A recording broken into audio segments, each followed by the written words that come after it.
Allora, dopo aver analizzato le due librerie LangChain e Ollama nel precedente video, praticamente adesso ci focalizzeremo un po' su quella più semplice da utilizzare, quella un po' più spartana, quella che ha un'interazione diretta con Ollama, che si chiama proprio Ollama. In questo caso stiamo vedendo la versione 0.5.10, semplicemente una delle prime release, che però ci aiuta tantissimo a comprendere già come poter sviluppare una nostra prima applicazione Node.js che si interfaccia con Ollama. Allora, come primo step che cosa facciamo? Chiudo un po' tutto quello che non ci serve e vado a crearmi all'interno del nostro pacchetto un file chiamato per esempio app.js. Ok? Questo sarà il nostro pacchetto principale dove andremo a sviluppare effettivamente tutte quante le nostre applicazioni. Allora, che cosa succede in questo momento? Ci servirà l'utilizzo della libreria, quindi del modulo chiamato Llama che abbiamo installato in precedenza. Come funziona? Allora andiamo a fare una const, andiamo a definire una const, ovviamente Ollama sarà una require di Ollama. Allora a questo punto cosa succede? Questo modulo qui, quindi abbiamo utilizzato, stiamo cercando di invocare un intero modulo e tutte quante le sue funzionalità che possiamo richiamarlo nella maniera più semplice possibile sotto forma di const. Per quale motivo? Beh, tecnicamente tutti quanti i moduli quando lavoriamo con il JavaScript, con il CommonJS, devono essere dichiarati come const semplicemente perché una volta popolati non devono essere mai modificati. Tecnicamente queste non sono variabili, ma sono dei concetti basilari del JavaScript che immagino e presuppongo già conosciate. Allora, la cosa più importante in assoluto qual è? È quella di creare fondamentalmente una configurazione iniziale del nostro modulo. Quindi che cosa facciamo? Dichiaro un LLM, ok? Che cos'è l'LLM? Il Large Language Model, comprensivo comunque sia che deve essere configurato con la libreria Ollama con delle specifiche al suo interno. Quali sono queste specifiche? Beh, sicuramente sarà il modello che dobbiamo utilizzare e l'indirizzo di dove si trova la REST API che noi andremo ad invocare. Quindi sarà uguale a che cosa? Ad un nuovo oggetto Ollama, ok? Che deve essere configurato ovviamente con un oggetto JavaScript composto da due elementi fondamentali in questo momento. Il primo è quello del host, ok? Allora, se non implementiamo comunque sia, se non specifichiamo l'host, lui andrà sulla porta di default. Però se vi ricordate, nel primo video io vi ho fatto personalizzare la porta di interfacciamento di Ollama, semplicemente perché ci sarà molto comodo man mano che andremo avanti.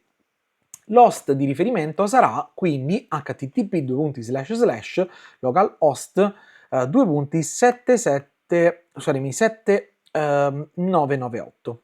Ok?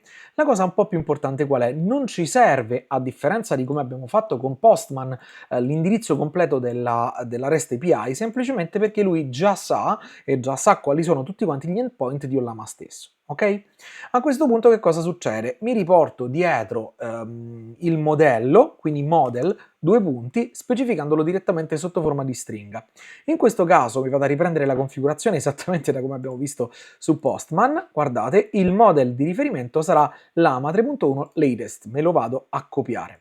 Vedete, mi sto portando dietro delle configurazioni basilari che si riportano, comunque sia ci ritroviamo già nel modulo di configurazione della nostra post. Allora, l'idea è questa. Sono pronto per effettuare una prima connessione. Che cosa significa una prima connessione? Devo cercare di effettuare una richiesta alla mia REST API. Bene, se già conoscete o comunque sia se vi siete mai interfacciati con una REST API, voi sapete che la tipologia di richiesta è asincrona. Che cosa significa la tipologia di richiesta è asincrona? Significa che non blocchiamo, ok, il core principale, scusatemi, il thread principale su cui stiamo eseguendo e su cui eseguiremo questo intero file finché non avremo una risposta da parte della REST API. Che cosa significa? Che in pratica noi effettuiamo la richiesta, ok, e attendiamo, ok, la sua risposta, cercando di non bloccare le risorse fino all'invocazione della callback o comunque sia al ritorno della risposta della REST API. Se volete fare un approfondimento vi consiglio di andare a vedere un po' di teoria, soprattutto nelle nostre playlist di teoria riguardo l'implementazione di REST API sotto forma di JavaScript con Node.js. Allora, che cosa andiamo a creare? Creiamo una funzione, una function chiamata effettua la domanda. Ok? Questa funzione sarà, prenderà in input un valore, quindi sarà domanda, ok? Sarà una stringa corrispondente al perché il cielo è blu in questo caso. E qui dentro che cosa dovremmo fare? Bene, allora, quando dobbiamo interfacciarci direttamente con il nostro Large Language Model, che cosa potrebbe andare storto? Praticamente tutto, ovvero sbagliamo quello che è l'host, sbagliamo quello che è il modello, il nome del modello, immaginiamoci che non abbiamo scaricato questa versione del modello, potrebbe esserci qualche problema di connessione, di interfacciamento o altro. E allora a questo punto cosa, per metterci al sicuro, implementiamo un blocco try catch, ok?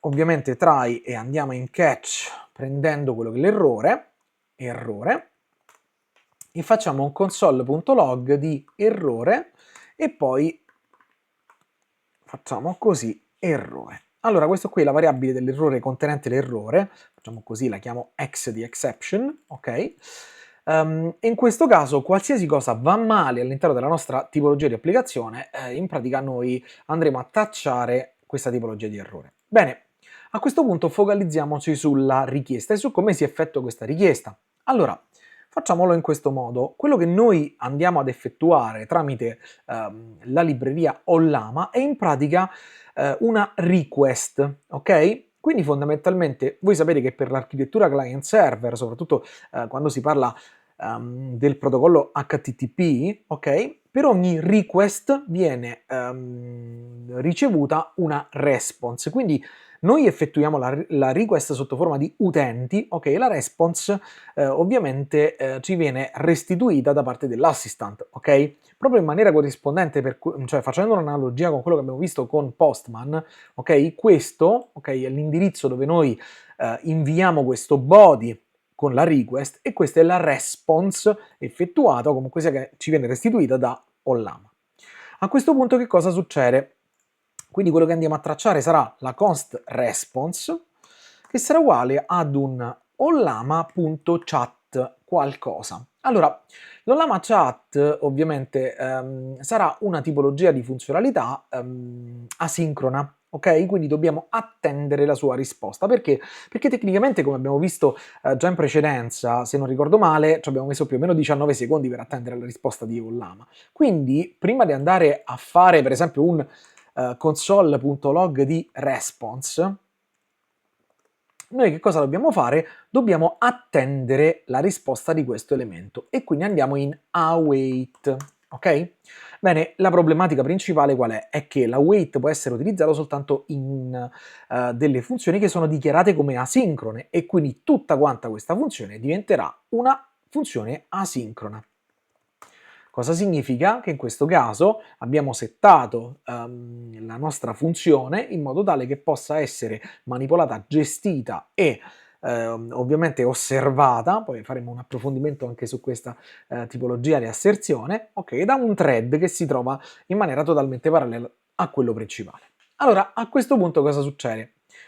La chat, ovviamente la comunicazione che noi dobbiamo effettuare sarà direttamente corrispondente e configurata tramite un oggetto JavaScript. Come deve essere composto questo oggetto JavaScript? Ragazzi, questa funzionalità è esattamente questa, ok? Cioè l'idea è quella di ufficializzare o comunque sia quella di inviare un elenco di messaggi, ok? E quindi in modo proprio totalmente corrispondente con quello che stiamo facendo, mi riporto, quindi mi copio messages, ok? E lo vado ad inserire esattamente qui dentro. Cosa significa? Che in pratica noi ci siamo portati dentro un oggetto JavaScript che ha soltanto un elemento chiamato messages con il primo messaggio role user e content perché il cielo è blu in maniera direttamente corrispondente con quello che è l'esempio che noi abbiamo effettuato nella versione precedente, ma abbiamo creato una funzione per poterla invocare tutte le volte che vogliamo e infatti il contenuto sarà al posto di questo elemento il valore di domanda. Ok? Dato che si tratta di un JavaScript object, non c'è bisogno della notazione corrispondente con la chiave del nostro JSON in virgolette, ok?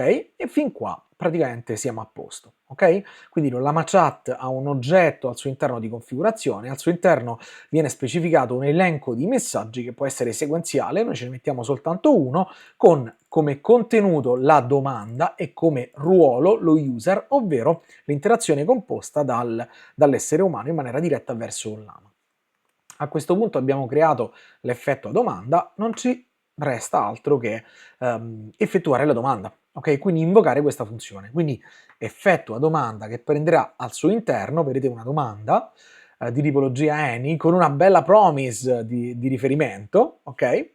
Non andiamo a svilupparla sotto questo punto di vista perché c'è già direttamente qui la response che viene attivata solo dopo la wait, quindi soltanto dopo che viene effettuata la risposta da parte di Ollama, e quindi a questo punto posso chiedere perché il cielo è blu, vado a salvare, faccio un node, ovviamente per avviare la mia tipologia di applicazione app.js, e lui mi dà ovviamente una tipologia di errore. Qui Ollama is not defined, semplicemente perché questo l'abbiamo chiamato LLM, perdonatemi, questo è LLM.chat. Andiamo adesso ad avviare la nostra applicazione tramite node e poi il nome del file che stiamo cercando di sviluppare, quindi app.js, e praticamente ci ritroviamo questo response, ovvero model is required. Perché?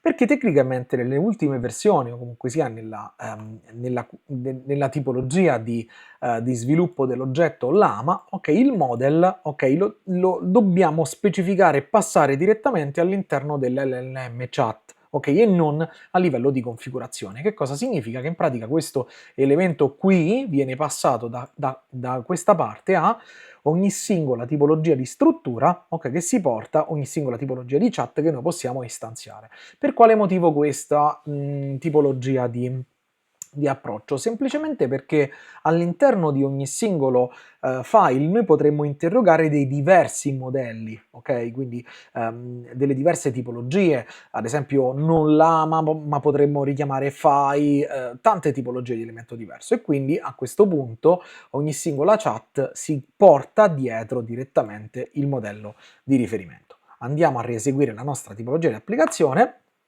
Ci metterà qualche secondo semplicemente perché in questo momento è partita la chiamata verso il modello e stiamo aspettando la risposta. Eccolo qui, in maniera corrispondente con quello che noi avevamo praticamente come risposta di Postman. Eccolo qui, scusatemi. In maniera corrispondente di Postman, vedete, noi abbiamo l'output direttamente qui dentro. Vedete? Model, created that message, con il ruolo assistant e content. Se vogliamo prendere soltanto il testo, dobbiamo entrare all'interno della response con il message ed ovviamente il content. Quindi qui sotto che cosa vado ad effettuare? Un piccolo cambiamento, console.log, response, ovviamente, vedete questi sono tutti quanti gli elementi della response che riesce a identificare. Abbiamo il message.content. Ok? E a questo punto, rieseguendo la nostra tipologia di applicazione, andiamo ad attendere qualche secondo per solo il testo di riferimento. E questo qui è esattamente il testo che noi abbiamo a disposizione. A questo punto abbiamo capito che siamo stati in grado di effettuare una richiesta anche abbastanza semplice sotto questo punto di vista. Abbiamo utilizzato in maniera diretta Ollama senza utilizzare catene di nessun tipo. Il prossimo step ovviamente sarà quello di creare delle strutture che siano sequenziali, quindi effettuare una manipolazione diretta di ogni singola chiamata che noi effettuiamo su Ollama.